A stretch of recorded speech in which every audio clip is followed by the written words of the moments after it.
Mesdames et messieurs, bonjour à toutes et à tous et bienvenue au colloque Ressources et usages du sous-sol dans la transition énergétique organisé par le CNRS, le BRGM, l'IFP, l'ADEME, le Pôle Avenia, avec le soutien de nombreux partenaires. Vous les voyez s'afficher derrière moi: Herbert Smith Freehills, l'Ancre, RN Group, l'AFPG, l'Association française des professionnels de géothermie, la société Schlumberger, Storengy, Club CO2. Merci à l'ensemble de ces partenaires pour nous avoir permis d'organiser cet événement qui, vous l'avez compris, tourne autour des sous-sols. Seront évoquées donc ces ressources du sous-sol. On va parler énergie, matières, minéraux et ses usages.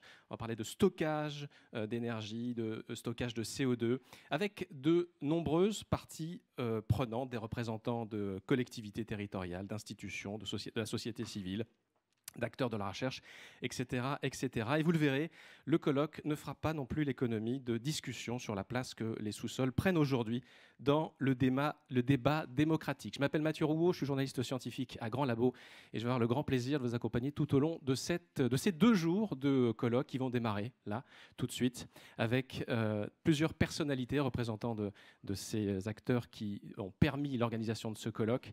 Merci beaucoup de votre présence, mesdames et messieurs. Je voudrais tout de suite qu'on donne la parole à Pierre-Franck Chevet, qui est président de l'Ancre et président d'IFPEN, pour quelques propos introductifs sous vos applaudissements, bien sûr, nourris. Bonjour, monsieur Chevet. Bonjour à tous.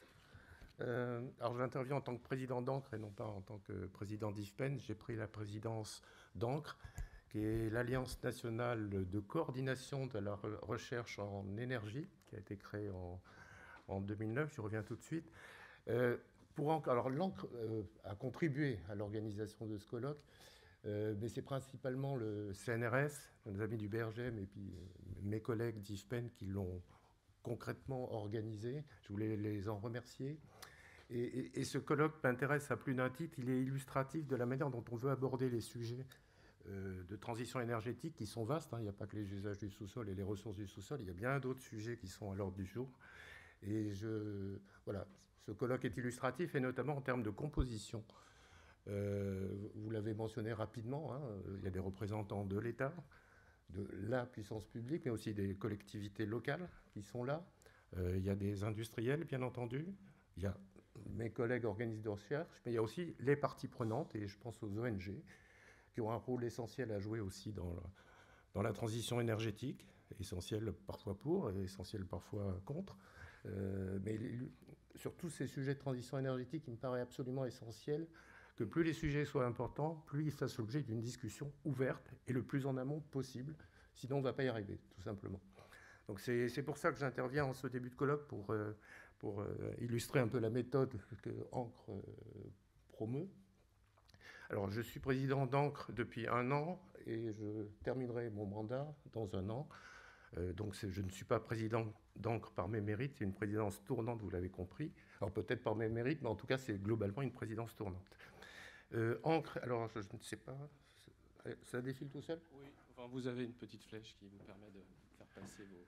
Alors, c'est bon. Alors Ancre a été créée en 2009, comme les autres alliances de recherche. Il y en a quelques-unes que je vais citer. Alors, je ne sais pas si c'est la bonne slide. 2 secondes. Oui, non, si c'est la bonne slide. En 2009, à l'époque d'ailleurs, j'avais été contributeur en tant que directeur général énergie et climat à la création de l'alliance Ancre, avec mes collègues du ministère de l'Enseignement supérieur et de la Recherche. Objectivement, il fallait faire ça. Mais on avait quelques doutes, pour être tout à fait clair, sur le fait que ça puisse servir à grand-chose. On avait au mieux dans l'idée d'éviter les doublons entre les organismes, donc coordination, d'où le mot coordination. Et là, depuis 1 an, je découvre quelque part Ancre en état de marche, et en état de marche bien au-delà de toutes les espérances qu'on avait à l'époque, qui fait un travail à la fois compliqué mais essentiel, puisqu'on s'occupe avant tout de transition énergétique, et avec tout un tas d'acteurs qui collaborent effectivement. Et je vais en dire quelques mots sur la manière dont on collabore. Nos missions, elles sont à l'écran. Alors, identifier les enjeux du futur. En tant qu'organisme de recherche, on a évidemment cette obligation, mais aussi contribuer à l'élaboration des politiques publiques, car il y a un lien évident entre des sujets qui doivent être développés au niveau de la recherche en amont et le moment où on passe au déploiement industriel, et ça passe nécessairement par des politiques publiques, mais qui doivent être informées de la maturité des recherches menées, de manière à pouvoir prendre une décision de déployer ou pas, y compris en termes de dispositifs réglementaires. Un exemple tout à fait clair dans mon esprit, les biocarburants n'ont pu se développer qu'une fois que les technos étaient là, et qu'ensuite la puissance publique a pris le relais avec tous les mécanismes que l'on connaît aujourd'hui pour les déployer. Même chose pour le CCUS, c'est un peu plus devant nous, mais là aussi, on n'est plus très très loin d'un possible déploiement du CCUS, en tout cas pour la partie captage. Je sens qu'on va parler du stockage aussi de CO2, ce qui n'est pas un sujet simple. Mais voilà, cette liaison à la puissance publique, de manière à les informer quand une techno arrive à la maturité, une techno pour la transition énergétique arrive à maturité, est un point absolument essentiel de ce que doit faire Ancre. Orienter la programmation, et notamment en matière de recherche, mobiliser, structurer les communautés, et notamment les communautés scientifiques, et puis produire et diffuser de la connaissance publique, parce qu'encore une fois, il n'y aura pas de transition si on n'embarque pas les publics, parce que le public, c'est un concept un peu flou, on n'embarque pas les publics dans une compréhension des enjeux et des solutions. Alors, on s'occupe de transition énergétique, donc les sujets qu'on manie sont répartis évidemment dans des groupes de travail, ils sont très nombreux. Ça va évidemment de la production d'énergie, source d'énergie, jusqu'aux usages, tous les usages, transport, bâtiment, industrie. Et puis aussi, on a un certain nombre de groupes transverses, tout ce qui concerne la prospective et l'économie de l'énergie, et puis ce qui concerne les réseaux qui sont en transverse, quelque part la liaison entre la production et les usages. Ce qu'on essaye, nos objectifs, alors c'est des objectifs, c'est pas toujours atteint, mais on vise à l'interdisciplinarité. Notre cible, c'est aussi l'ouverture européenne. De plus en plus, les politiques énergétiques se construisent très largement au niveau européen. Le dernier paquet vert de la Commission est assez impressionnant. Enfin, pour ceux qui y sont penchés, il est même d'une grande complexité, mais il est très cohérent. On essaye, et là j'y reviendrai parce que c'est un des deux messages sur lesquels je souhaite insister, de développer tout ce qui est analyse de cycle de vie, et puis de développer le lien avec l'industrie, en général toutes les industries. Au nom de l'interdisciplinarité d'ailleurs, on a organisé, c'était sous présidence française de l'Union européenne, en mars dernier, un colloque européen donc, avec les autres alliances qui sont à l'œuvre à nos côtés. Vous voyez l'Alliance sur la santé, l'Alliance sur le numérique, l'Alliance sur l'environnement, qui est évidemment un sujet extraordinairement proche, et puis l'Alliance Athéna sur les sciences humaines et sociales. Et autour de l'idée qu'on n'est pas simplement en transition énergétique, mais que les transitions en cours sont multiples. Sur la santé, on sort d'un épisode qui nous rappelle à l'ordre vis-à-vis de ces enjeux de santé. Sur l'environnement, les enjeux de la transition écologique, cette fois, sont absolument majeurs. Et puis le numérique apporte aussi plein de choses. Donc on est dans une triple transition écologique, énergétique et numérique. Et donc d'où l'idée de ce colloque de portée européenne, d'arriver à manier ensemble et à discuter ensemble de ces triples transitions qui ont des liens entre elles. Alors, quelques illustrations de ce que Ancre a apporté au sujet que nous regardons aujourd'hui. Il y a au niveau gouvernemental un plan de programmation des ressources minérales de la transition bas carbone. Nous avons fait 2 inputs collectivement au sein de l'Alliance, une sur les réseaux électriques et une autre sur le photovoltaïque, qui a nourri partiellement, pas complètement, ce plan de programmation. On contribue aussi à l'élaboration de la stratégie nationale de recherche pour l'énergie, ainsi qu'aux discussions en cours sur la future PPE et la stratégie nationale bas carbone. Au titre de la recherche pour l'énergie, on a produit 13 fiches, je ne vais pas les détailler, sur à peu près l'ensemble du spectre des technos qui ont été versés dans le débat. Et spécifiquement sur le sous-sol, on a contribué sur les géothermies de surface et profonde, avec un document collégial, et puis aussi une autre fiche spécifique sur la filière CCUS, Voilà, c'est le type de contribution que nous faisons, et c'est notamment ces deux dernières en rapport avec l'objet des débats d'aujourd'hui. Toujours au titre de la programmation recherche, une contribution sur le stockage du carbone dans la biomasse et les sols en milieu urbain et anthropisé, et par ailleurs les solutions techniques, une autre sur les solutions technologiques de captage de CO2 atmosphérique en vue d'un stockage géologique. Bon, en gros, c'est les CCUS à application industrielle et la capture directe de l'air qui sont visés derrière ce sujet. Et puis plus récemment, alors pardon, j'ai oublié, alors je précise que ces deux documents, à ma connaissance, n'ont pas encore été publiés, donc c'est du teasing que je vous fais là, et vous les aurez bientôt. Et puis le dernier, là aussi, c'est du teasing, c'est en cours. On a une étude qui essaie de faire un screening de toutes les technologies bas carbone. Donc elle n'est pas totalement achevée, donc il y a encore un travail, mais qui illustre la manière dont on a, là je voulais juste illustrer comment on essaye d'appréhender le problème. Et on essaie d'appréhender avec des... Alors j'ai découvert le nom d'ailleurs, avec des diagrammes Pestel, mais en gros c'est des étoiles, là, qui essayent de représenter différents paramètres sur lesquels on juge les technologies. Alors il y a évidemment les aspects économiques, on oublie souvent d'ailleurs dans la discussion, mais pas actuellement je crois. Les aspects sociaux, les aspects techniques, technologiques, alors là c'est plus classique, hein, degré de maturité, etc. Les aspects environnementaux, et puis les aspects, soit, c'est en anglais, légal ou politico, qui renvoient aussi aux politiques publiques. Donc on a essayé de classer, je crois, une quarantaine à peu près de technos qui nous paraissaient d'intérêt à horizon 2050 et essayer de représenter où est-ce qu'elles en étaient, quelles étaient les plus désirables, j'emploie un mot peut-être un peu compliqué, mais qui nous paraissaient les plus significatives et apportées à la transition écologique. Alors, j'en ai fini de cette présentation courte. J'avais deux messages sur les sujets de transition écologique, énergétique d'ailleurs, notamment. Plus les sujets sont importants pour la transition énergétique, plus ils comportent des complexités et des problèmes d'acceptabilité ou d'acceptation. J'ai toujours un doute sur le mot employé. Et j'en tire deux conclusions déjà.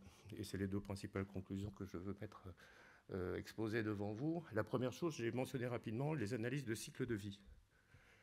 C'est très important d'avoir une métrique, et l'étude qui est en cours là, avec les diagrammes Pestel, quelque part reprend cette idée-là, d'avoir une vraie métrique sur chacun des paramètres qu'on cherche à traiter. Je vais prendre un contre-exemple, pardon. Sur le domaine de la mobilité, je pense aux véhicules. Pendant 30 ans, voire plus, on a dit que la solution environnementalement correcte, c'était le diesel. Je m'en souviens, j'étais tout petit, c'était après le premier choc pétrolier. Après le premier choc pétrolier, on dit économie d'énergie. Et effectivement, en termes d'économie d'énergie, le diesel est la meilleure solution. Ensuite, le changement climatique est arrivé.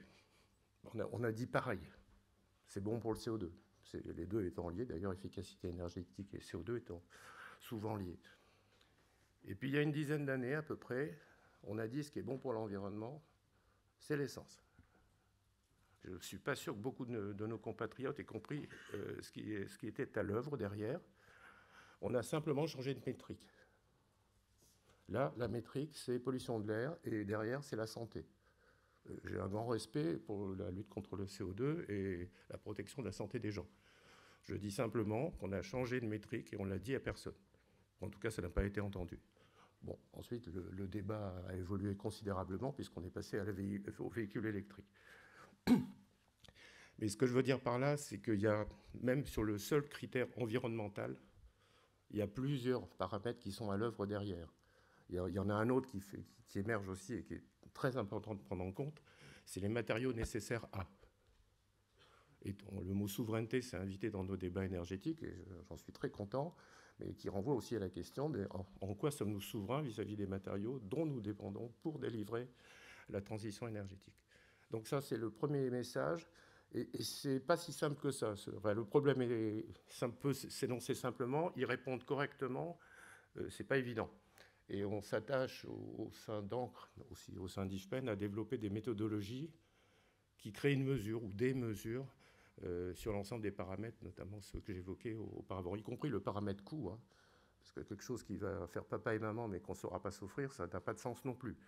Donc c'est les analyses de cycle de vie complète, du début à la fin, multiparamètres. Ça, c'est un sujet qui mérite d'être absolument développé si on veut avoir des métriques, une mesure de ce que représentent les technos ou les solutions que nous proposons. Deuxième chose, quand bien même on a cette métrique, ça n'enlève rien au dialogue avec l'ensemble des parties prenantes. D'ailleurs, la métrique elle-même est compliquée, donc du coup, les choix et les opinions des personnes sont extraordinairement importantes.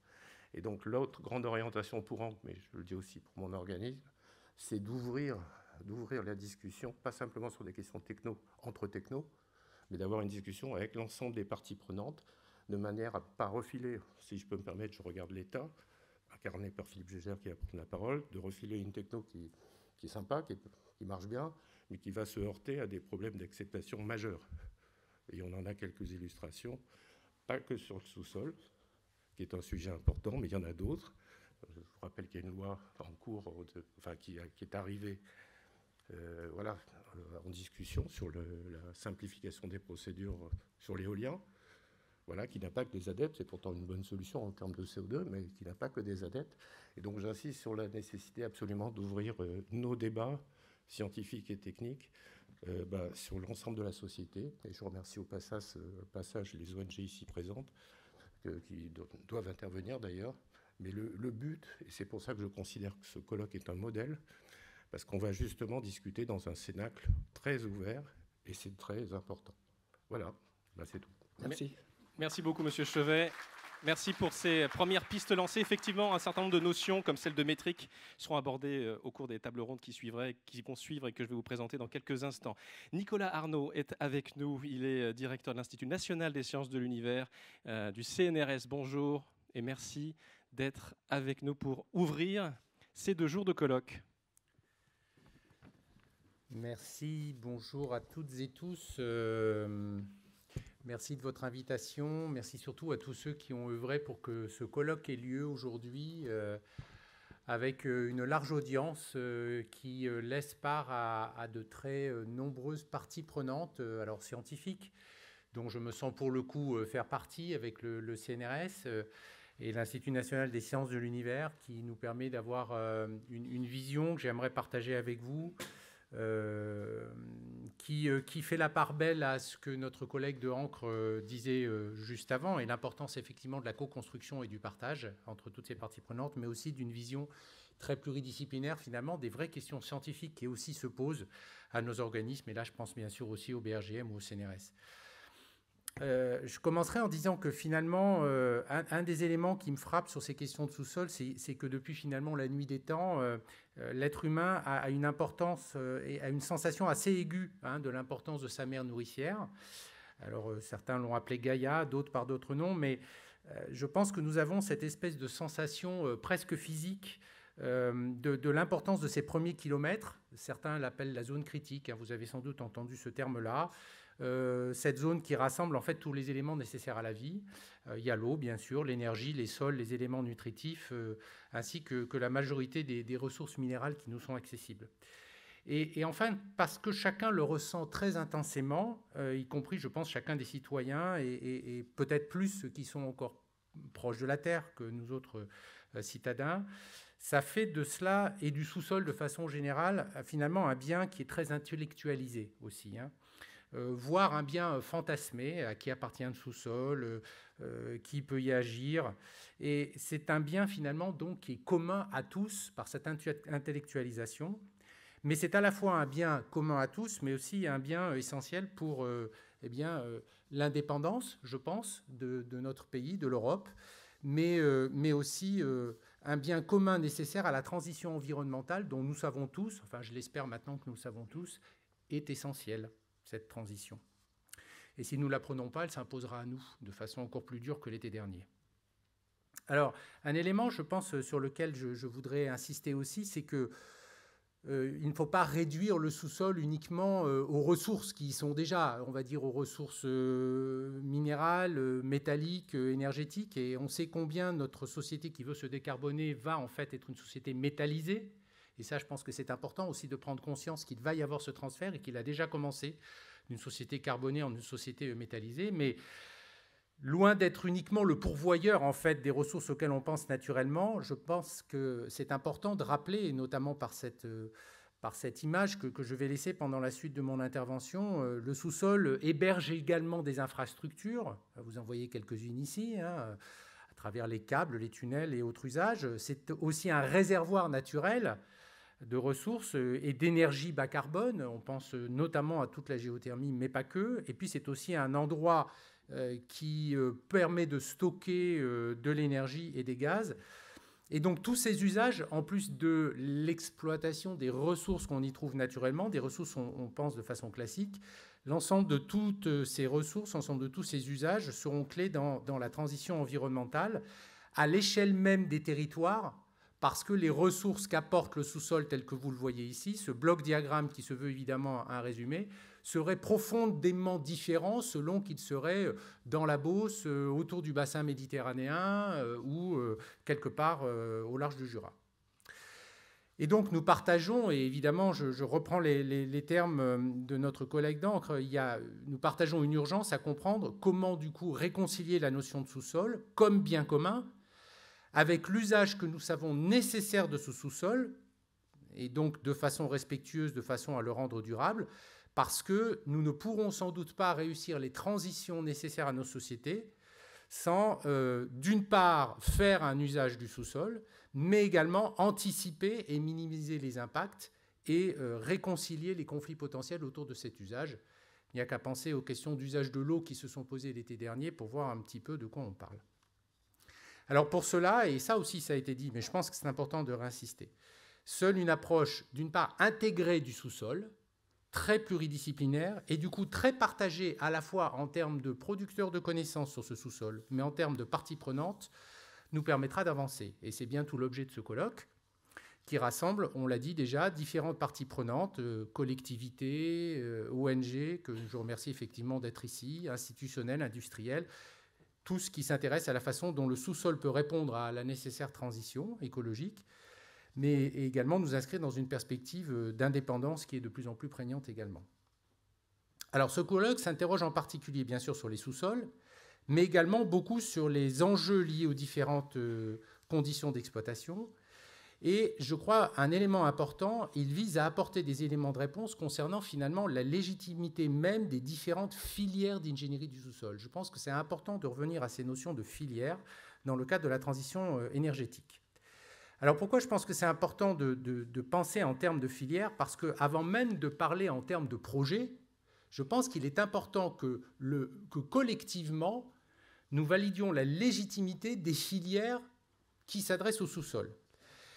Et ce n'est pas parce qu'une filière existe qu'elle est légitime, et cette légitimité doit être affirmée entre nous et partagée avant même que cette filière puisse décliner des projets qui vont être différents de territoire en territoire. Alors quand je parle de légitimité des filières, je pense qu'il faut mettre en débat l'exploitation des ressources pour la transition énergétique en partant des objectifs de la France et des besoins qui en découlent. Je cite, et j'en oublie certainement, la diminution des gaz à effet de serre, la neutralité carbone, le besoin, l'exigence même de développement durable, mais aussi de souveraineté. Et donc, il est important de se demander comment les ressources et les usages du sous-sol peuvent contribuer à ces éléments essentiels. Et discuter la manière de réaliser des scénarios qui prennent en compte toutes les contraintes de disponibilité des ressources à modéliser, des impacts attendus. Et donc, c'est en regardant comment, effectivement, le sous-sol, sur une filière particulière, peut répondre aux questions essentielles que se pose notre pays, et en discutant de l'ensemble des scénarios que l'on peut arriver, en ouvrant l'ensemble des débats à toutes les parties, à conclure collectivement sur la légitimité ou pas du développement d'une filière particulière. Une fois que cette légitimité est acquise, et je l'espère dans un certain nombre de cas, alors on peut passer au projet sur lequel on va discuter spécifiquement des besoins en ressources, des conditions de réalisation d'un projet spécifique, et notamment en prenant en compte le territoire sur lequel elle doit être réalisée, parce qu'une fois que la légitimité de la filière a été définie, chacun des projets va se décliner différemment selon les territoires, et c'est également une force et une faiblesse de la façon de décliner ces projets. Il faut évidemment discuter En fonction de ce territoire, de toutes les réalisations et des projets d'exploitation, informer toutes les parties prenantes, établir les rôles et les responsabilités de chacun, donc dans chacun des projets, et ouvrir autant que possible, autant que nécessaire, devrais-je dire, la gouvernance à tous ces projets. Pour ça, j'y reviens, mais ça va être un des points importants. On a besoin d'un dialogue informé, et donc c'est important d'avoir à la fois les scientifiques, les porteurs d'enjeux de l'État, de la science et l'ensemble des porteurs d'enjeux des différents usages. Et cette étape qui est de faire ce dialogue informé entre toutes les parties prenantes, c'est à la fois, et je pense qu'on l'a suffisamment répété, mais j'en remets une couche parce que la pédagogie, c'est comme la peinture, c'est un objectif, parce que je pense que nous sommes tous convaincus que seul le débat largement ouvert, basé sur un dialogue informé, je le dis encore, permet la co-construction de feuilles de route et de traiter l'ensemble des aspects de leur importance, de leur retombée, etc. Mais c'est évidemment un enjeu de faire ce dialogue, parce que si c'était facile, ça serait déjà fait. On sait bien que les technologies qui concernent le sous-sol sont souvent perçues comme risquées de façon générale, avec un impact sur l'environnement qui est important. La réouverture, par exemple, de l'exploitation avec du fracking en Angleterre est un des éléments de ce débat. Et puis ces différentes techniques font l'objet de critiques et voire même d'opposition, alors même qu'elles peuvent contribuer à la transition énergétique qui, par ailleurs, est nécessaire. C'est aussi un enjeu parce que, malgré une place de plus en plus large faite à la concertation et de réels efforts, on doit constater que les procédures qu'en général on met en œuvre font plutôt défaut quand il s'agit de discuter très en amont de la légitimité des différentes filières. On se met à discuter lorsque le projet se développe déjà, alors qu'il aurait fallu discuter nettement plus en amont lorsqu'on réfléchit même à la légitimité de la filière. Et donc, c'est à ce niveau-là qu'il faut discuter, en recherchant le compromis acceptable par toutes les parties prenantes, citoyens dans leur diversité d'opinions, etc. Et donc, ce colloque atteindra son objectif s'il contribue à ce que nous tous collectivement, mais aussi la puissance publique, on se saisit de tous ces enjeux et on donne une impulsion collective pour relever ces différents enjeux. Ce dialogue se veut donc ouvert. Ce colloque est un colloque d'ouverture. C'est dans cet esprit qu'il a été conçu, et je remercie là encore tous ceux qui s'y sont attachés depuis de longs mois. On a rassemblé un panel très varié sur une première journée qui est plutôt axée sur les contributions possibles, des ressources et des usages du sous-sol.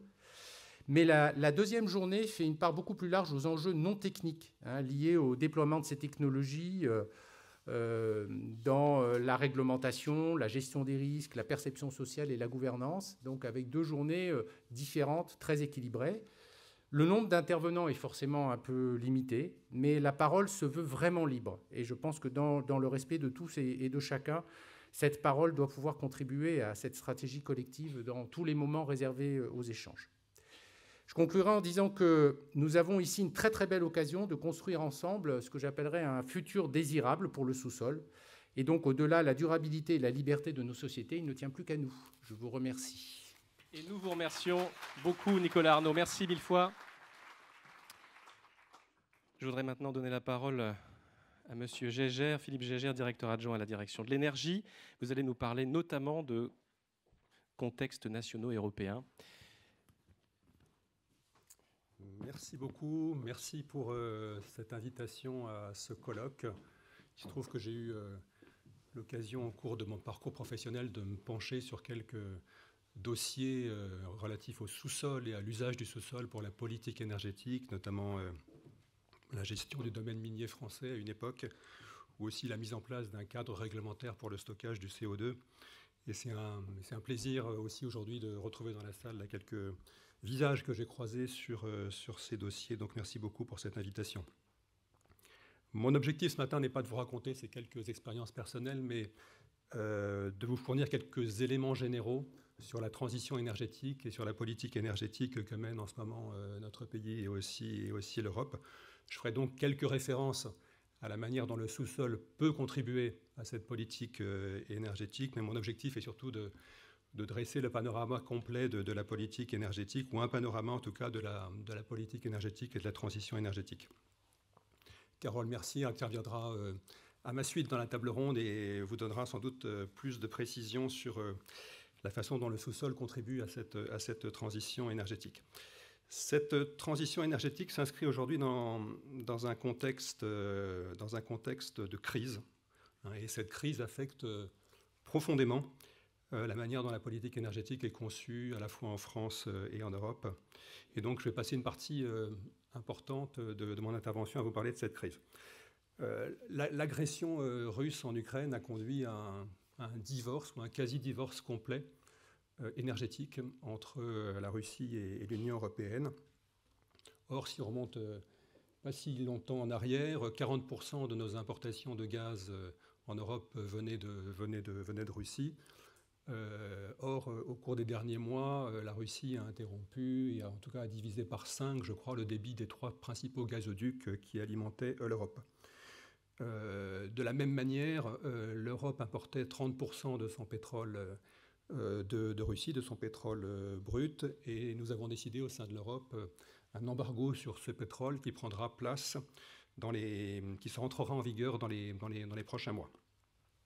Se sont ajoutées à ces difficultés internationales des difficultés plus françaises ou européennes dont vous avez entendu parler sans doute, notamment les difficultés qu'on a avec notre production nucléaire, hein, puisque il y a environ 15 gigawattheures manquants dans notre parc nucléaire qui en compte à peu près 63, du fait d'un certain nombre de réparations rendues nécessaires par l'apparition d'un phénomène qu'on appelle la corrosion sous contrainte. Et par ailleurs, la sécheresse qu'on a connue cet été a conduit à réduire sensiblement, pas seulement en France, mais dans toute l'Europe, les réserves des centrales hydroélectriques. On est donc, du fait de l'ensemble de ces événements, face à une crise énergétique d'une ampleur inédite, hein, telle que l'Europe et la France n'en avaient pas connue depuis 50 ans. La traduction immédiate de cette crise que chacun a aperçue, c'est la conséquence sur les prix. Les prix du pétrole ont connu un pic important ces derniers mois, mais c'est surtout les prix du gaz et de l'électricité qui ont atteint des sommets inédits, avec des prix moyens en 2022 2 à 3 fois supérieurs à ceux de l'an dernier, avec des pointes de prix irrationnelles ou spéculatives qui allaient bien au-delà, des fois 20 fois ou 30 fois au-delà des prix de l'an dernier, comme dernièrement fin août. Dans ce contexte, le gouvernement a été amené à mettre en place un certain nombre de mesures pour protéger les consommateurs, notamment des boucliers tarifaires. Et le gouvernement a annoncé récemment qu'il entendait prolonger ces boucliers tarifaires là, pour éviter des hausses de prix et de coûts du chauffage, notamment pour nos concitoyens, qui pourraient être de l'ordre sinon de 200 € par mois l'an prochain.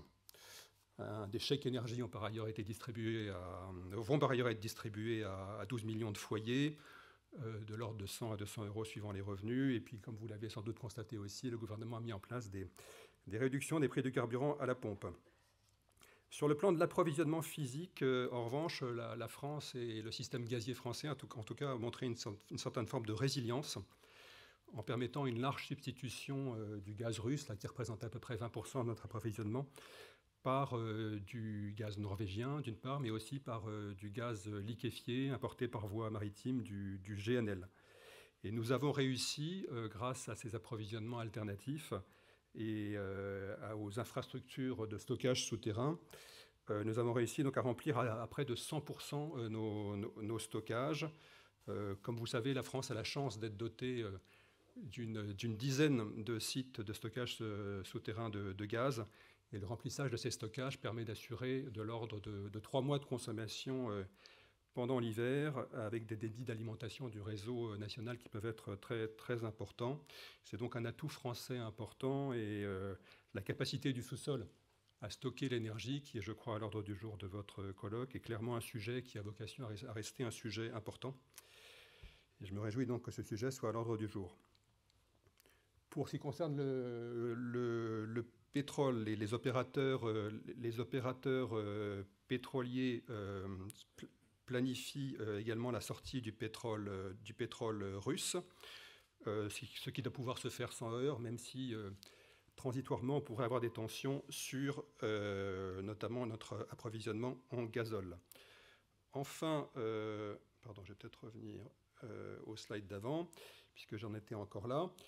Enfin, côté électrique, diverses mesures d'urgence ont été prises, notamment pour accélérer les projets d'énergie renouvelable, ceux qui étaient les plus près de la fin de leur développement. Et des dispositions ont également été prises pour prolonger nos 2 dernières centrales à charbon, ce qui ne remet pas en cause l'objectif de l'arrêt à terme de l'usage du charbon pour la production électrique en France. Face à cette crise, l'Union européenne a su rester unie, et on peut s'en féliciter, non seulement par l'adoption de sanctions énergétiques vis-à-vis de la Russie, là j'ai parlé du pétrole tout à l'heure, mais aussi par le renforcement de la solidarité européenne, notamment en adoptant en un temps record différentes réglementations, une réglementation visant à harmoniser le stockage de gaz en Europe, une autre réglementation visant à réduire de manière coordonnée les consommations de gaz en Europe. Tout ça a été adopté pendant l'été. Pardon, ça change tout seul. La France joue son rôle dans cette solidarité européenne. L'augmentation considérable de nos importations de gaz nous permet désormais de réexporter du gaz vers l'est de l'Europe, alors qu'historiquement nous étions plutôt des importateurs de gaz depuis l'est de l'Europe. En retour, la France attend de ses partenaires et obtient déjà de ses partenaires un soutien en matière de fourniture d'électricité pour compenser les défaillances de notre parc de production national. Pour ce qui concerne les prix sur le marché, à la suite des sommets récemment atteints pendant l'été, l'Europe s'est également saisie du sujet.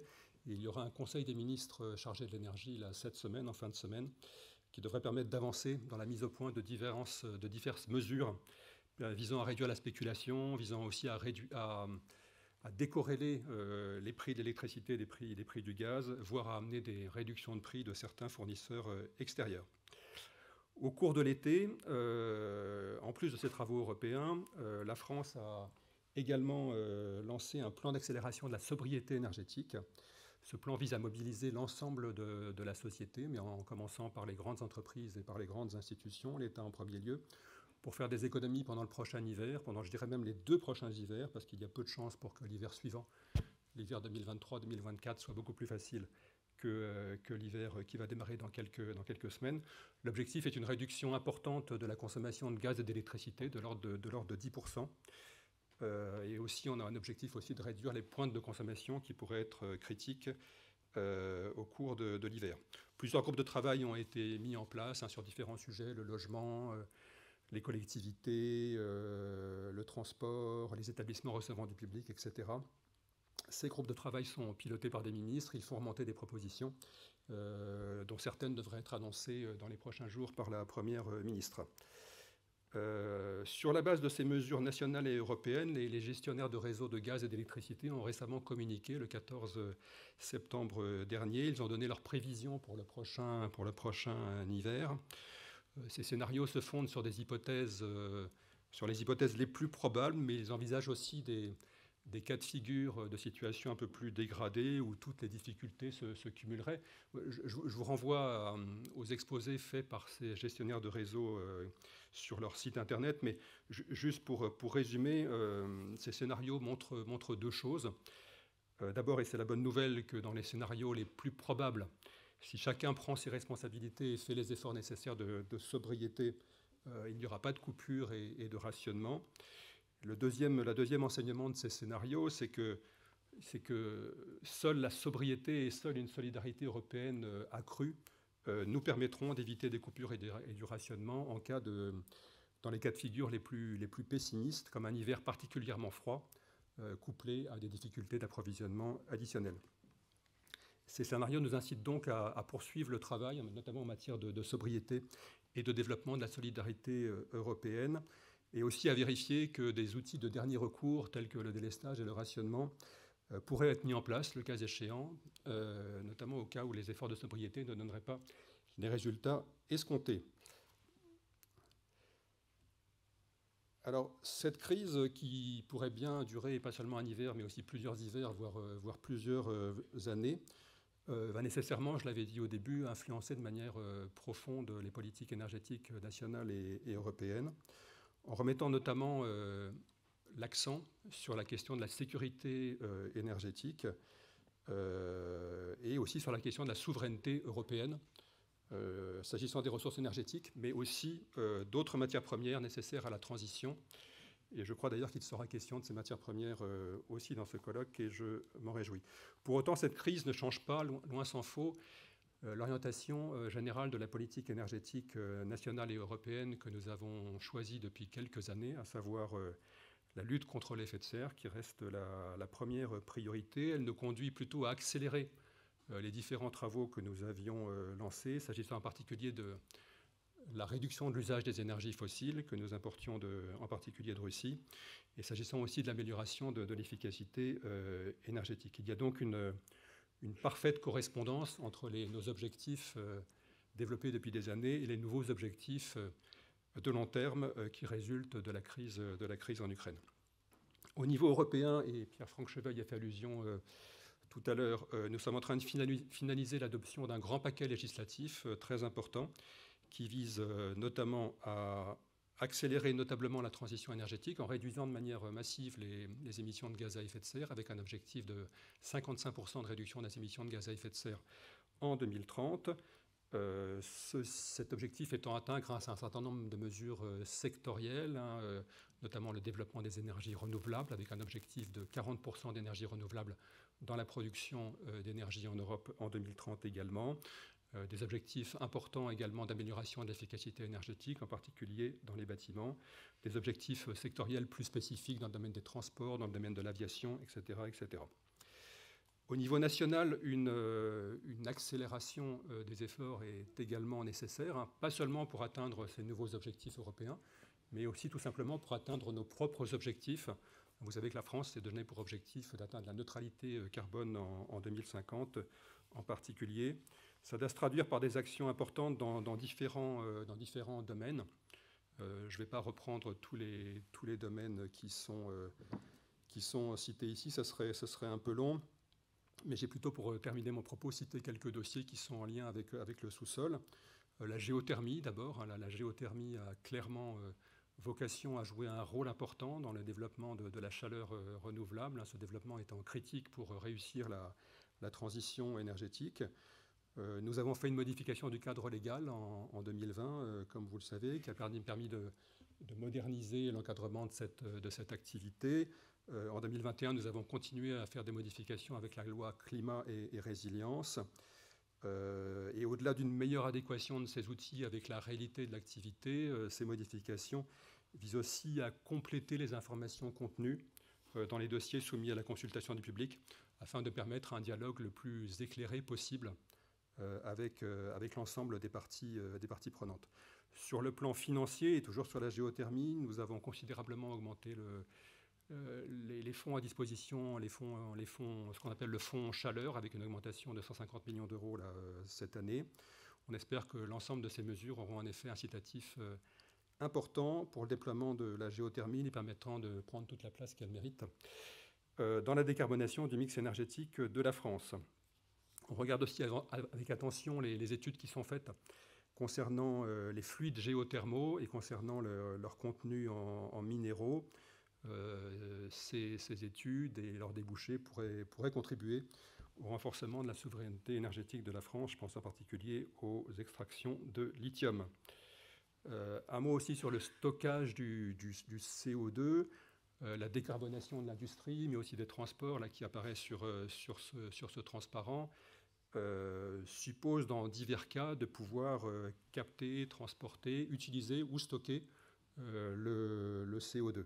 Un cadre réglementaire a été mis en place dans ce domaine, et cette décarbonation, cette voie de décarbonation aussi devrait pouvoir bénéficier des différents travaux de recherche que certains d'entre vous ont menés, ainsi que du retour d'expérience des premiers stockages industriels qui ont débuté à l'étranger, je pense à la mer du Nord en particulier. Il me semble important en tout cas qu'on s'interroge sur le potentiel que cette technologie pourrait développer en France dans le cadre de la transition énergétique. Pour ce qui concerne les stockages onshore en France, à terre, évidemment, l'enjeu de l'acceptabilité serait absolument essentiel. Il est essentiel d'ailleurs, et je ne peux que soutenir ce qui a été dit avant moi par les deux précédents intervenants, l'enjeu de l'acceptabilité est d'ailleurs essentiel pour l'ensemble des technologies du sous-sol et pas seulement pour celle-là. J'aurais pu citer d'autres exemples de sujets de politique énergétique qui intéressent le sous-sol, notamment le développement de l'hydrogène, sur lequel vous savez que la France met beaucoup l'accent, avec des plans assez ambitieux de développement de l'hydrogène. Les capacités de stockage souterrain de l'hydrogène méritent, elles aussi, d'être étudiées attentivement pour voir dans quelle mesure elles pourraient participer à ce nouveau système énergétique de l'hydrogène. Voilà, je vais m'en arrêter là. Ce que j'ai voulu montrer au travers de ces exemples, c'est qu'on voit que la réduction de l'usage des énergies fossiles n'implique pas, loin s'en faut, que la politique énergétique se désintéresse du sous-sol et qu'on ne conserve pas des liens très forts entre la politique du sous-sol et la politique énergétique. On va débattre prochainement d'une loi de programmation énergétique et climatique. Pierre Franck y a fait allusion. On établira à cette occasion un certain nombre de plans de long terme, stratégie nationale bas carbone, programmation pluriannuelle de l'énergie. Les ressources du sous-sol et les capacités de stockage qu'il offre sont déjà et resteront régulièrement convoqués pour contribuer aux solutions que la situation nous impose, qu'il s'agisse de la lutte contre le changement climatique ou des suites de la guerre en Ukraine. Voilà, je vous remercie pour votre attention et je vous souhaite de bonnes journées de travaux. Merci beaucoup. Merci à vous, Monsieur Gégère. Merci. Avec vous, on est allé regarder les échelles européennes et nationales. Je vous propose qu'on se rapproche de l'échelle régionale, cette fois-ci avec Madame Valérie Demangel. Bonjour Madame. Vous êtes directrice Europe et internationale à la communauté d'agglomération Pau Béarn Pyrénées. Et on est très heureux que vous soyez avec nous pour cette introduction. Si vous pouviez juste... Alors en fait, regardez, hop. Pardon.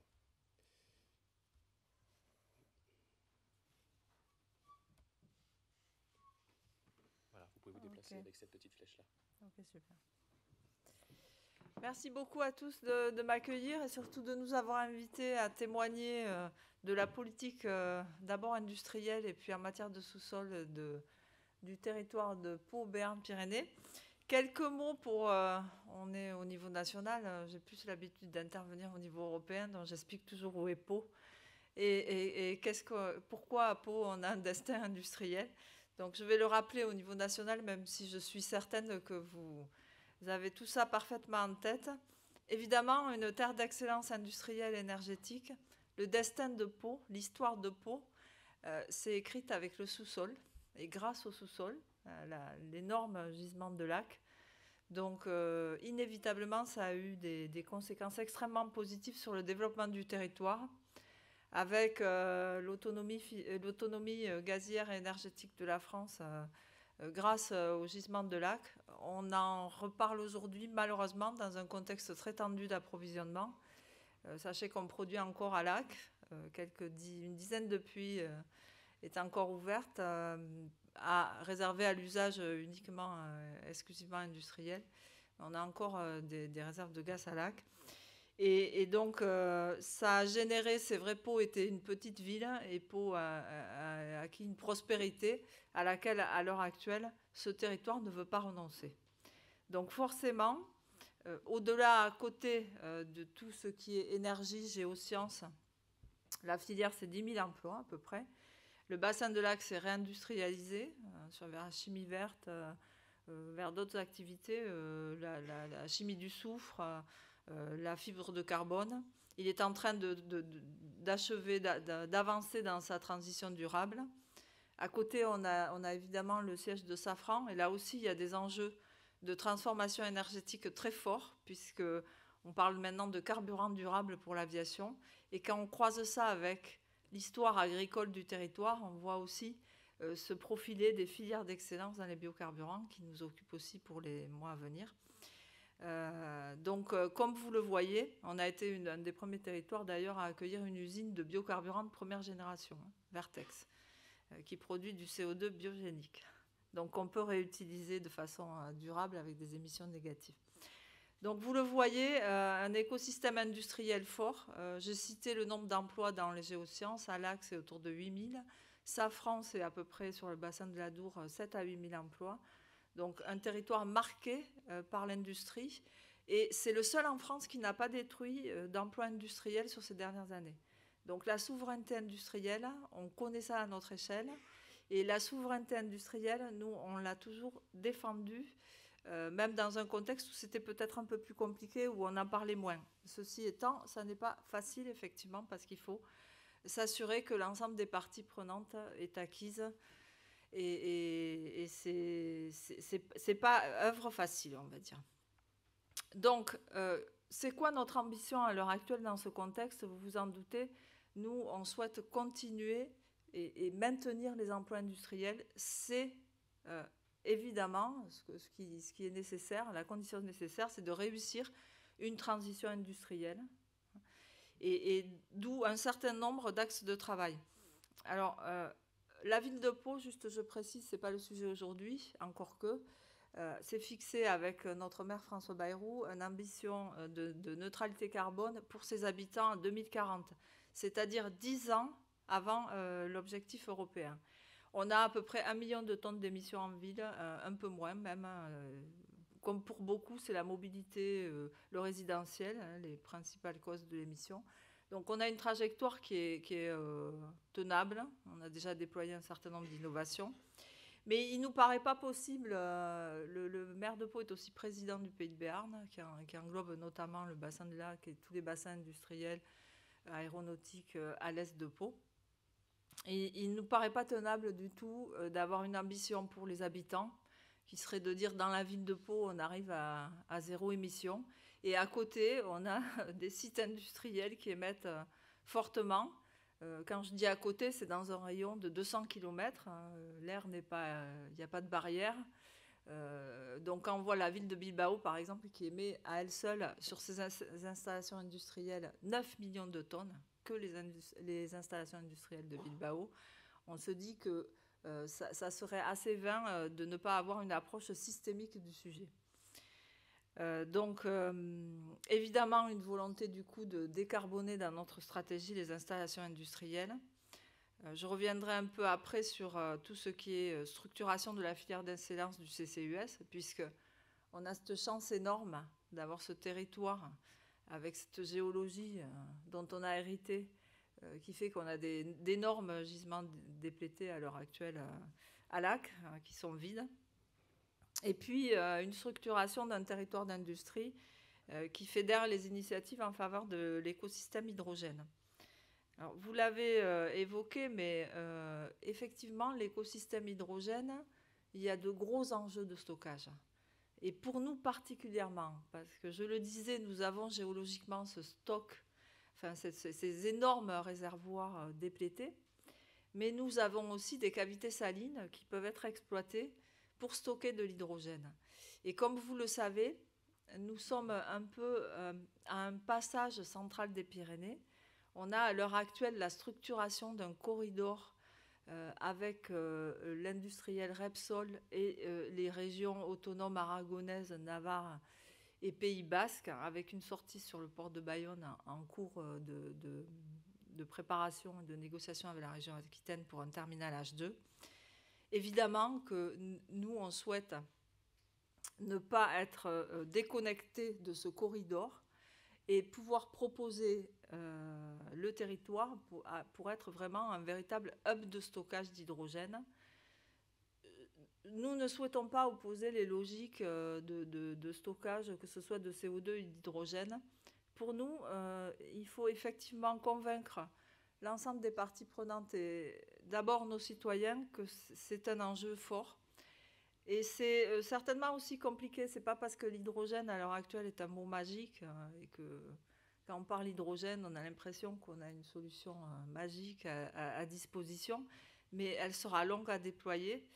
Je citerai, il y a quelques jours, on a organisé une table ronde avec le ministre de l'Agriculture sur la filière des biocarburants. Je citerai le CIO de Safran qui disait au ministre « Ne croyez pas que l'avion à hydrogène, c'est pour dans une dizaine d'années, ça sera dans plusieurs dizaines d'années. Et en attendant, on a vraiment besoin de carburants durables et de biocarburants durables parce qu'on ne peut pas uniquement tabler sur l'hydrogène. » Donc, En tous les cas, ce n'est pas parce que c'est un mot magique, que c'est décarboné, que ça sera facile aussi à intégrer une politique de territoire et de souveraineté industrielle. Récemment, en Narbonne, on a eu un refus par la population lors d'une enquête publique de l'ouverture d'un site de stockage d'hydrogène, alors que c'était prévu. Je crois que ça fait quelques mois que ce refus est tombé, alors que c'était prévu et que personne ne s'attendait à un refus de la population sur ce projet. Donc, comme quoi, je pense qu'il faut travailler globalement l'acceptabilité du sous-sol de façon à faire comprendre, à démystifier ce sous-sol et son usage, et aussi ce qu'on y met dedans, comment ça marche, est-ce que c'est inerte, est-ce que ça l'est pas, est-ce que c'est dangereux. Bon, ça, c'est tout un travail qu'on a à faire. Alors, 2 mots donc sur la... Vous le voyez, on voit un peu la carte avec notre positionnement à l'échelle européenne. Ce que je ne vous ai pas dit, c'est que les Pyrénées se réchauffent beaucoup plus vite, mais vous le savez certainement, que le reste du territoire. Et comme elles se réchauffent beaucoup plus vite, il y a un observatoire du climat qui a été mis en place de façon transfrontalière par la communauté de travail des Pyrénées, qui regroupe toutes les régions des 2 côtés des Pyrénées. Et nous, notre stratégie industrielle, elle est intégrée complètement partie prenante de la stratégie climatique de la communauté de travail des Pyrénées. C'est-à-dire que ce que nous portons à Pau politiquement, ce projet, cette ambition que nous portons à Pau politiquement, elle est partagée avec l'ensemble des acteurs de la CTP, avec son secrétaire général. C'est une présidente tournante, à l'heure actuelle, c'est le Pays Basque. Et nous avons une ambition commune que nous portons devant les populations et une stratégie commune. Il ne s'agit pas d'être isolé, mais de se fédérer pour arriver à notre objectif.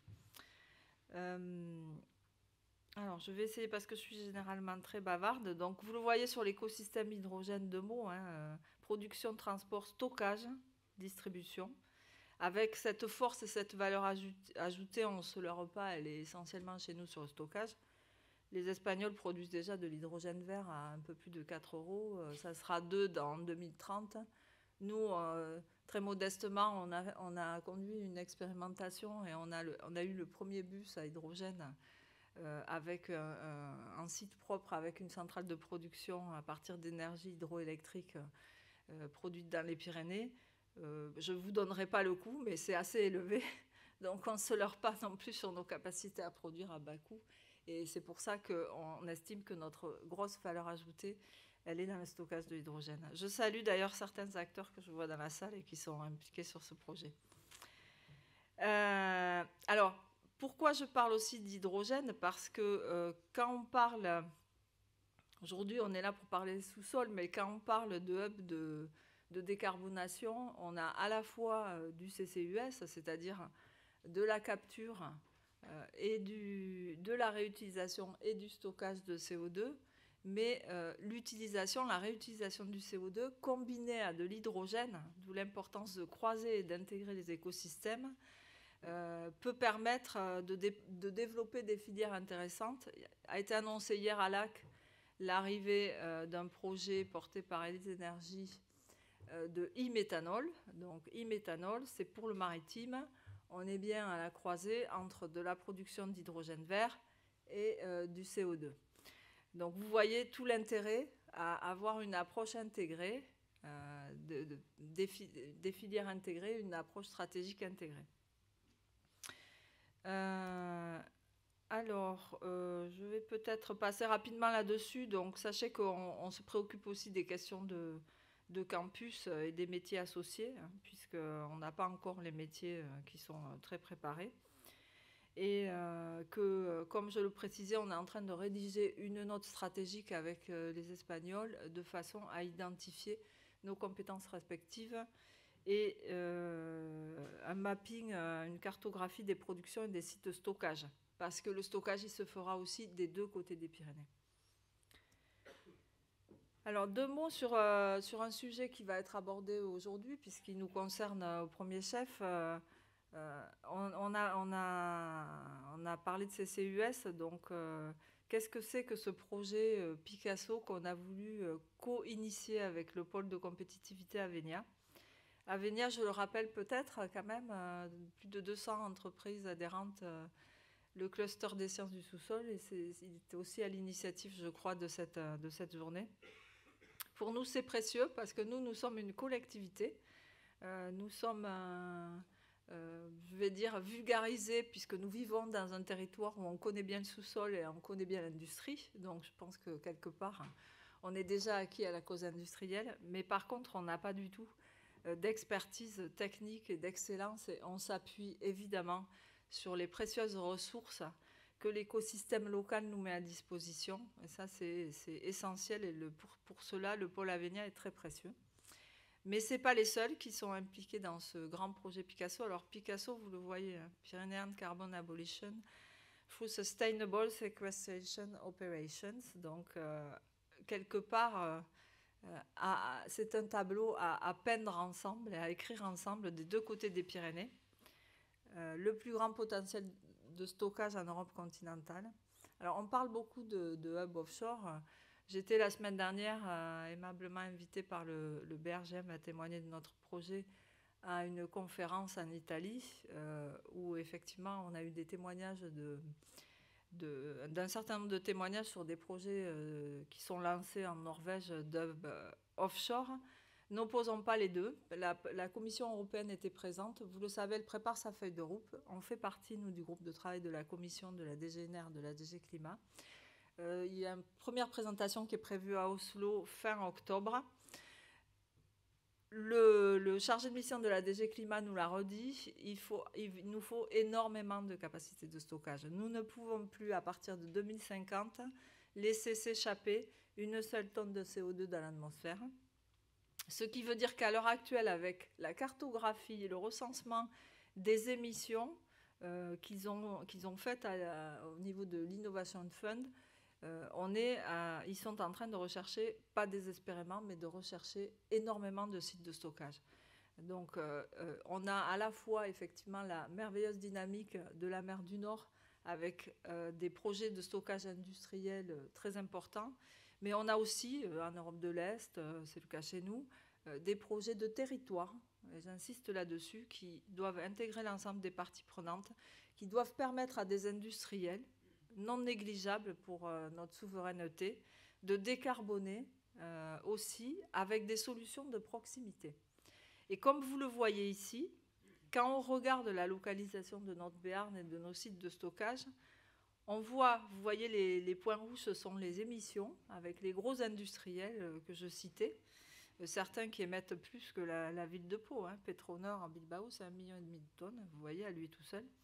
Donc bien sûr, ils vont verdir leur production, mais ils auront toujours des émissions résiduelles, le papier, l'acier, les raffineurs, etc.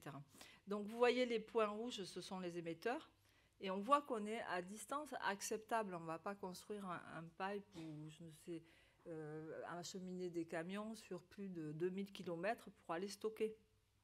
Parce qu'on parle beaucoup du stockage en sous-sol et de la crainte que ça inspire à l'ensemble des citoyens. Mais le transport, c'est pas neutre non plus. Et c'est même certainement quand on prend certains sites de stockage assez sûrs, avec un CO2 qui est somme toute assez inerte, ce qui n'est pas le cas d'ailleurs de l'hydrogène, je pense que le transport est certainement l'opération qu'il faut sécuriser le plus. Bon. Donc nous, notre option, vous voyez, c'est de proposer un hub de proximité territoriale sur des sites déplétés, donc avec énormément de données disponibles. Parce que ce qu'il faut absolument garantir à tout le monde, c'est de pouvoir stocker dans de bonnes conditions et de façon sécurisée. Et pour cela, il faut disposer de données. Quand on a eu pendant des années une exploitation avec le professionnalisme qu'on connaît, alors là c'était à Total Energy, d'ailleurs une première expérience réussie de pilote de captage et de stockage qui avait fait l'objet d'une importante mobilisation des parties prenantes en amont. On sécurise quand même considérablement nos opérations. Évidemment, si on va se lancer dans une cavité saline, dans un aquifère salaire En Espagne, on n'a jamais exploité quoi que ce soit. C'est un peu plus flou parce qu'on n'a pas encore les données du sous-sol. Bon, donc vous voyez, on est bien dans un projet un peu différent, un projet très territorial, un projet de parties prenantes.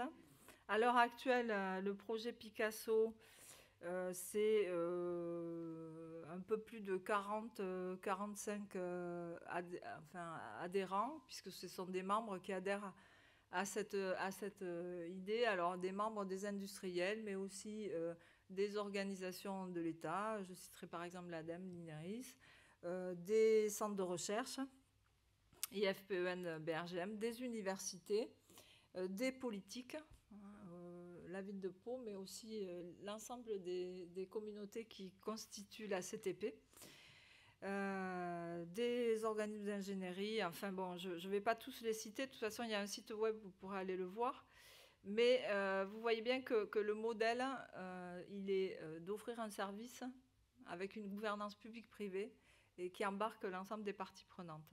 Et vous avez aussi, je pense, compris les enjeux pour le territoire et aussi pour la prospérité du territoire, c'est-à-dire réussir une transition énergétique, industrielle, et pour cela offrir des solutions de décarbonation à nos industriels, mais aussi à ceux qui viendraient chez nous, de façon à garantir notre ambition et notre objectif de neutralité carbone en 2040. Voilà, je vous remercie. Merci Madame Demangel. Notre dernier intervenant est Christophe Poinceau, directeur général délégué et directeur scientifique du BRGM. Bonjour Monsieur Poinceau. Merci.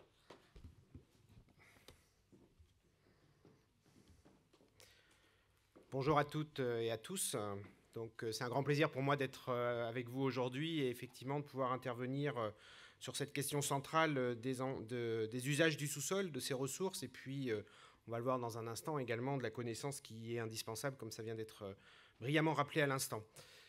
Donc, moi, je vais effectivement aborder cette question centrale qui est, on voit bien qu'il y a de multiples usages possibles pour la transition énergétique notamment, de la connaissance du sous-sol et de la nécessité de pouvoir à la fois la compléter et la mettre à disposition de tous.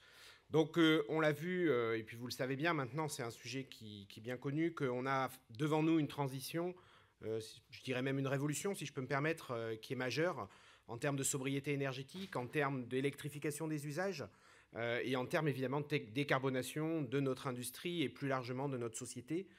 Et face à ces défis, évidemment, le sous-sol a un rôle important à jouer.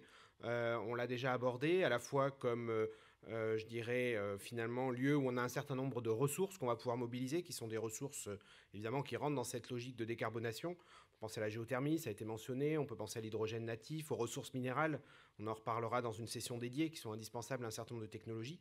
Et puis également un lieu où on a des infrastructures qui sont nécessaires en termes de stockage, de vecteurs énergétiques, ou en termes de stockage, ce qu'on pourrait appeler entre guillemets des déchets, que ce soit le CO2 ou même éventuellement les déchets nucléaires.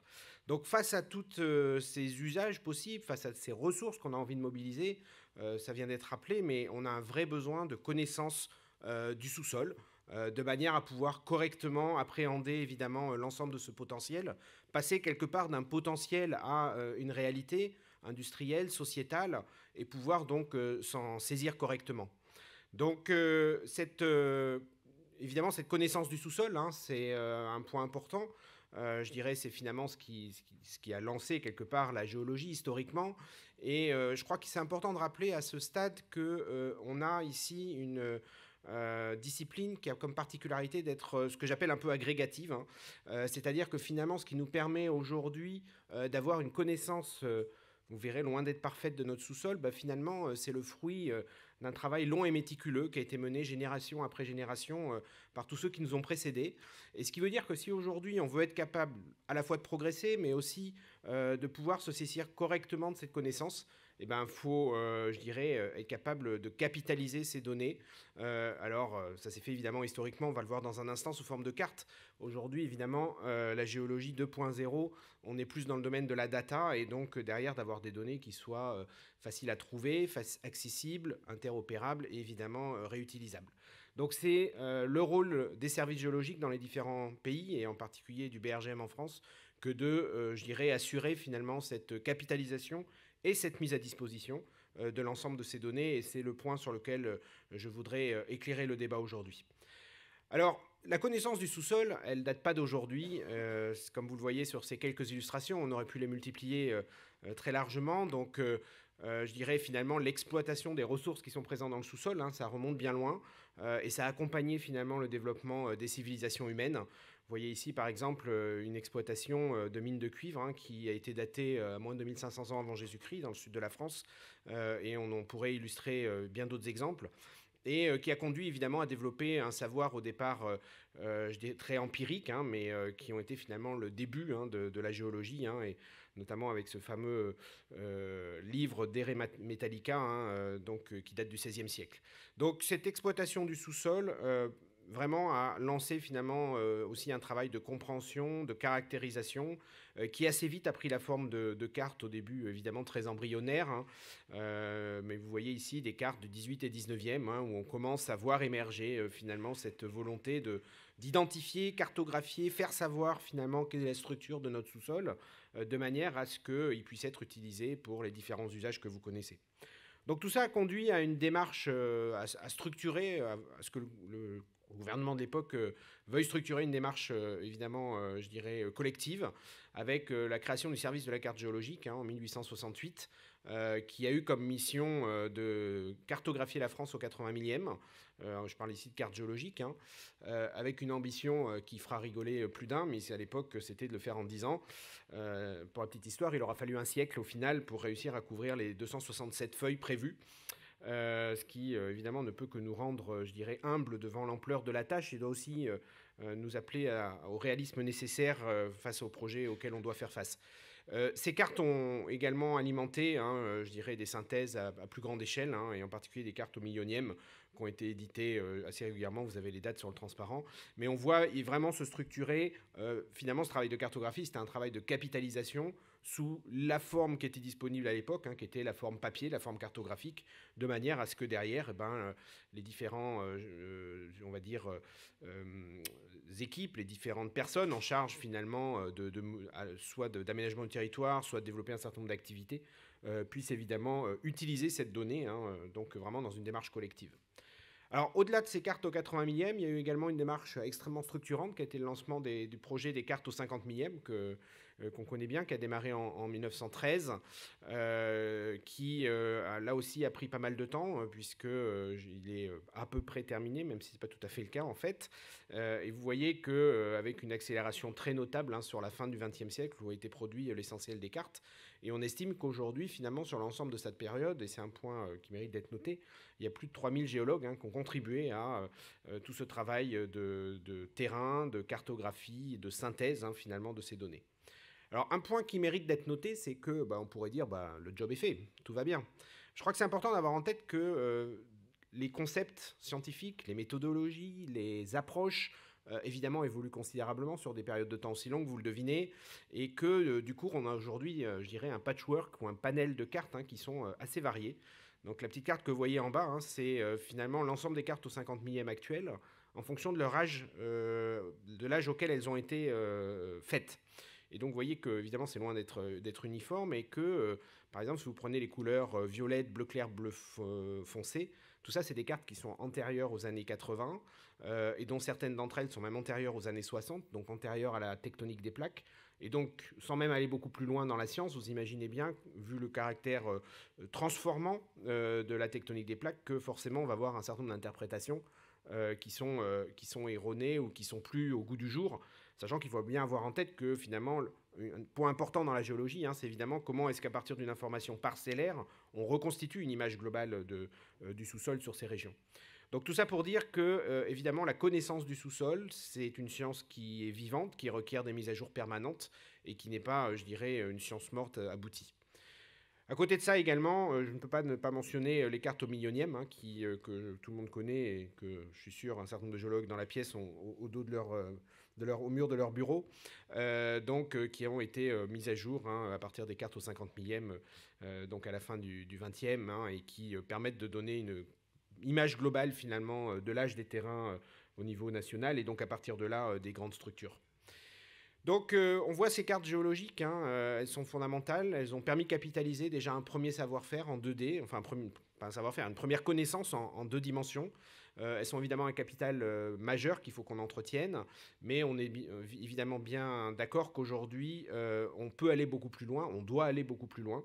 Avec tous les outils, ce que nous apportent les données du numérique, hein, ce que je me permets d'appeler la géologie 2.0 quelque part, finalement en considérant non pas toutes ces données sous forme à plat, hein, mais sous forme de bases de données interopérables, sous forme de modélisation, hein, en 3 dimensions, voire je dirais en 4 dimensions, en rajoutant le facteur temps, avec la compréhension qu'on peut avoir de l'évolution évidemment des structures géologiques, et à partir évidemment de là, être en mesure de développer, de mettre à disposition des services numériques, des données, toujours sous ce fameux principe FAIR, qui permettent de répondre aux besoins sociétaux, et en particulier ceux qu'on discute pendant ces 2 jours de la transition énergétique. Alors, quelques mots pour illustrer, je dirais, comment évidemment le BRGM en tant que service géologique national s'inscrit complètement dans cette démarche et a à cœur de mettre à disposition l'ensemble de cette information.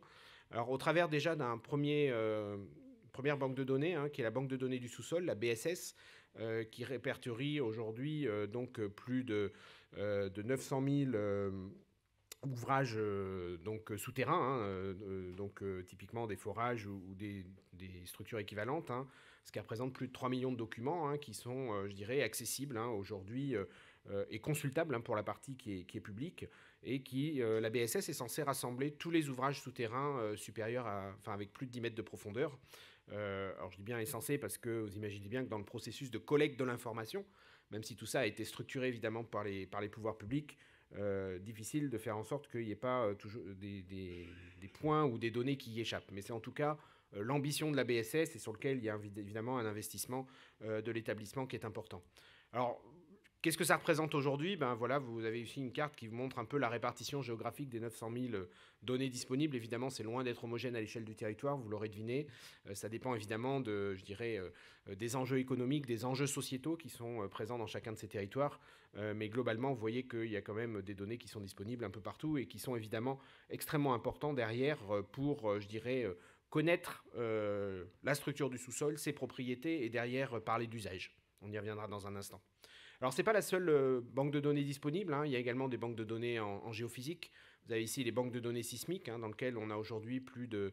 Donc, tous ces traits-là que vous voyez sur la carte un peu griffonnés à gauche, hein, si je peux me permettre l'expression, c'est les profils sismiques, hein, aujourd'hui qui sont capitalisés.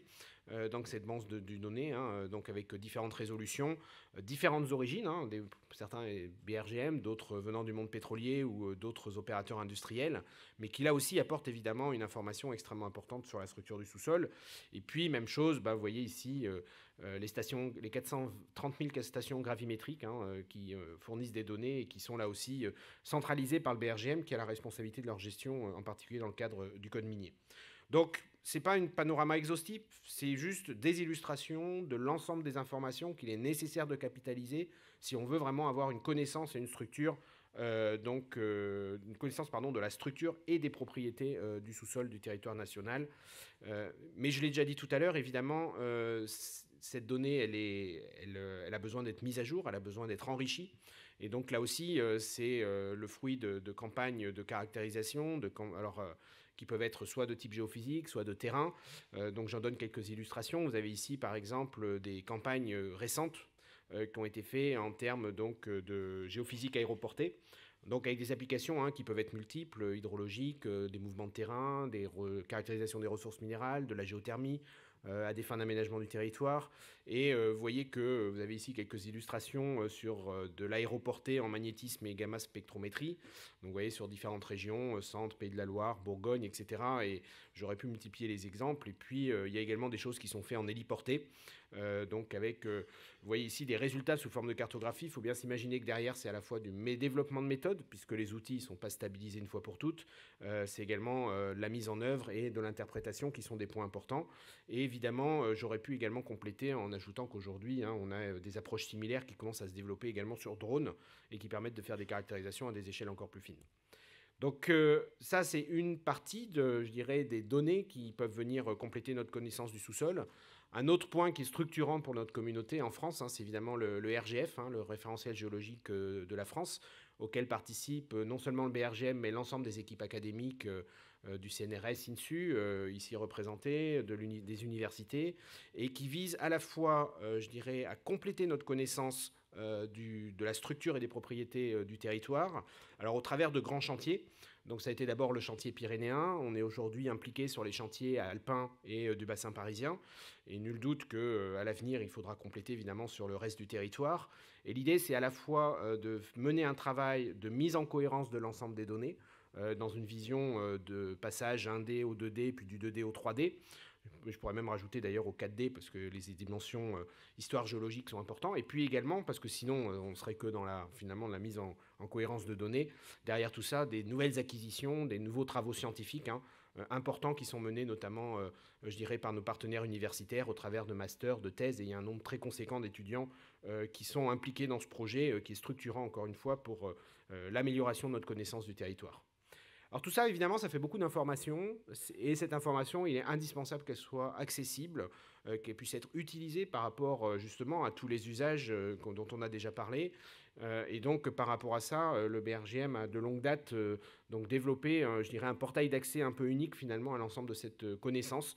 Au travail du portail Infoterre, alors ici vous avez juste la porte d'accès sur Internet, mais l'idée c'est bien dans un SIG d'avoir finalement l'ensemble des données disponibles, en tout cas des données publiques, sur les dossiers du sous-sol, les forages d'eau, les sites industriels, les mouvements de terrain, les cavités, les aléas retrait-gonflement particulièrement d'actualité aujourd'hui, etc.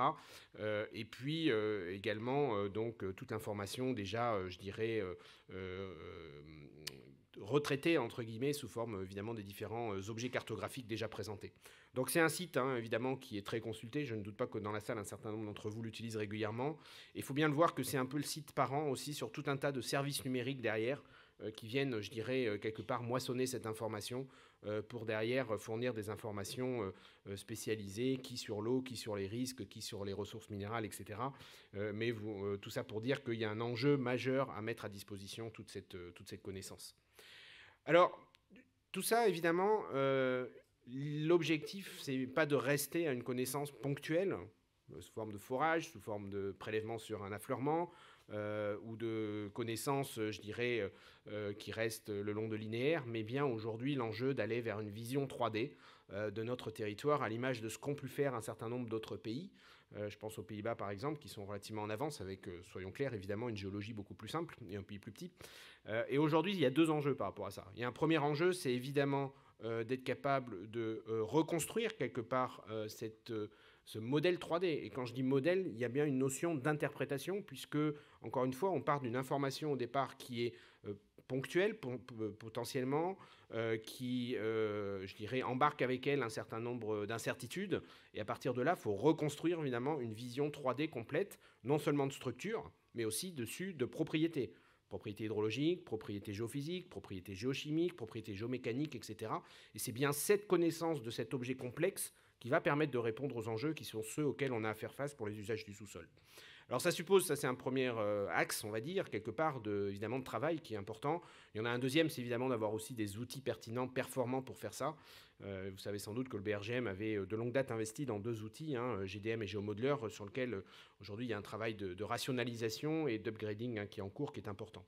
Alors tout ça, c'est pas juste pour, je dirais, faire des jolis blocs diagrammes ou des jolies vidéos, évidemment. Ça permet d'aller beaucoup plus loin dans la connaissance de ce qui peut se passer.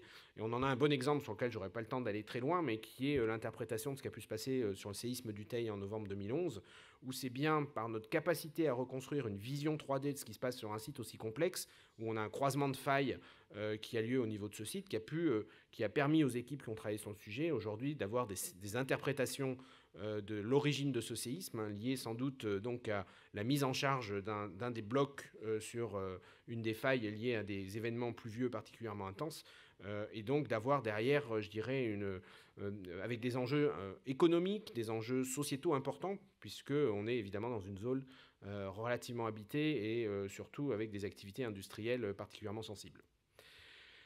Alors tout ça, évidemment, ça doit nous permettre d'appréhender, je dirais, de manière beaucoup plus performante les usages qu'on peut faire du sous-sol. Et je voudrais juste en donner 2 illustrations pour terminer cette présentation. Le premier sur un sujet qui a déjà été abordé par mes prédécesseurs, donc sur l'importance de la géothermie dans le contexte énergétique qui est celui d'aujourd'hui. Aujourd'hui, on voit que c'est bien justement parce qu'on a une connaissance, même si aujourd'hui elle est insuffisante, du sous-sol, de ces nappes profondes et de leurs caractéristiques, qu'on est capable de préidentifier, je dirais, un certain nombre de régions où la géothermie peut jouer un rôle important, en particulier pour décarboner les réseaux de chaleur. Vous voyez juste ici une illustration rapide sur la carte à gauche. Vous avez l'ensemble des réseaux de chaleur aujourd'hui français sous forme de ces petits triangles. Et il y a uniquement ceux en rouge qui sont aujourd'hui construits sur de la géothermie, donc décarbonés. Donc vous voyez que le potentiel de décarbonation sur les réseaux de chaleur est potentiellement important. Ici, évidemment, je regardais la géothermie plutôt profonde par rapport à ces réseaux de chaleur. On pourrait mener des raisonnements similaires sur tout ce qui est géothermie de minime importance. Donc là aussi, c'est bien la caractérisation du sous-sol qui va nous permettre d'aller, je dirais, au plus vite sur sa décarbonation et qui peut être un moyen de répondre évidemment aux enjeux d'économie sur le gaz qui ont été bien présentés par la DGEC au préalable. Deuxième illustration, on a parlé du développement des technologies décarbonées. Vous savez tous que ça nécessite des quantités de ressources minérales qui sont à la fois croissantes en quantité, mais aussi de plus en plus diversifiées en nature, ce que vous symbolise cette figure en haut à gauche. Et donc ces besoins aujourd'hui, on ne pourra pas les couvrir intégralement par le recyclage, même s'il faut évidemment le développer. Donc il y a un besoin de nouvelles ressources primaires, il y a un besoin de nouvelles mines. Et donc évidemment, ça nous appelle à mieux connaître quels sont le potentiel dans notre sous-sol. Alors on a un inventaire minier qui vous est synthétisé sur cette carte historique qui existe, mais il faut savoir qu'il date des années 70, avec évidemment des technologies ou des techniques à l'époque qui étaient moins performantes que celles d'aujourd'hui. Et donc par rapport à ça, la connaissance du sous-sol nous permet d'ores et déjà aujourd'hui de précibler un certain nombre de cibles pertinentes d'intérêt, à la fois en termes de région, en termes de type de minéralisation ou de ressources qu'on peut aller chercher. Et ici, je présente évidemment 2 métaux particulièrement importants pour la transition énergétique, que sont le cobalt en haut et le lithium en bas. Donc on est capable déjà, sur la base de notre connaissance a priori et en faisant ce qu'on appelle la métallogénie prédictive, de cibler un certain nombre de régions, mais on ne fera pas l'économie, évidemment, à terme, de relancer un inventaire avec des techniques beaucoup plus innovantes, beaucoup plus, je dirais, du monde d'aujourd'hui, plus performantes, et donc qui vont nous permettre de préciser quelles sont les ressources directement accessibles. Donc en conclusion, premier point pour dire que maîtriser le sous-sol et ses structures et ses propriétés est vraiment indispensable pour pouvoir embarquer correctement le sous-sol dans la transition énergétique. On voit qu'il y a un potentiel qui est important. Par contre, c'est un milieu qui est complexe et qui nécessite des investissements significatifs qu'il faut dérisquer. Et là, la connaissance du sous-sol joue un rôle clé. Et puis d'autre part, c'est aussi un milieu, et ça a été très largement décrit précédemment, qui aujourd'hui, de par son caractère invisible un peu, et puis le lien très particulier qu'on entretient chacun d'entre nous avec la terre nourricière, suscite souvent des oppositions sociétales qui sont fortes aux usages, et donc qui font qu'il va falloir évidemment qu'on construise un dialogue avec la société civile dans une logique de co-construction des projets qui va bien au-delà de la seule acceptabilité comme on a pu parfois le tenter. Et puis, dernier point, c'est évidemment que cette connaissance, elle n'a pas vocation à s'arrêter à nos frontières. La géologie ne s'arrête pas aux frontières, pas plus que nos enjeux énergétiques.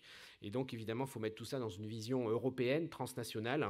Et c'est évidemment là aussi une dimension sur laquelle le BRGM s'investit largement, à la fois au travers d'Eurogéosurvey, l'association des services géologiques, et puis également des infrastructures numériques qu'on est en train de développer en transnational. Et je pense notamment à EGDI qui est développé par Eurogéosurvey et EPOS qui est développé plus largement par la Commission européenne que vous devez connaître et qui ont vocation à capitaliser l'ensemble des connaissances. Et vous voyez par exemple ici une carte qui présente les ressources minérales stratégiques à l'échelle européenne qui a pu être faite dans ce type de contexte et qui vient capitaliser, moissonner, comme on dit maintenant, quelque part les données qu'il y a dans chacun des bases de données nationales. Donc c'est bien une imbrication des systèmes numériques vers lequel il faut qu'on aille. Voilà, je vous remercie beaucoup pour votre attention et évidemment, je suis à votre disposition pour ceux qui pourraient avoir des questions ultérieurement. Merci beaucoup Christophe Poinceau. Vous avez vous aussi, Monsieur Poinceau, listé un certain nombre de thèmes sur lesquels on va revenir dans la suite de cette journée. On a un tout petit peu d'avance, on va marquer une courte pause, non pas si courte que ça d'ailleurs, on se retrouve ici vers 11h15. Avant ça, un mot du programme de la journée en très bref. On va parler dans une première session des potentiels et enjeux des ressources et usages du sous-sol. Il sera notamment question de géothermie. On fera un tour d'horizon des techniques, des activités en lien avec le sous-sol. Et puis cet après-midi, après la pause déjeuner, on aura une autre session sur la décarbonation des réseaux et on terminera avec un point spécifique sur le stockage de CO2. Je vous donne rendez-vous tout à l'heure, donc après la brève pause qu'on marque maintenant. Je vous propose de revenir ici à 11h15. Voilà, à tout de suite pour la suite de la matinée.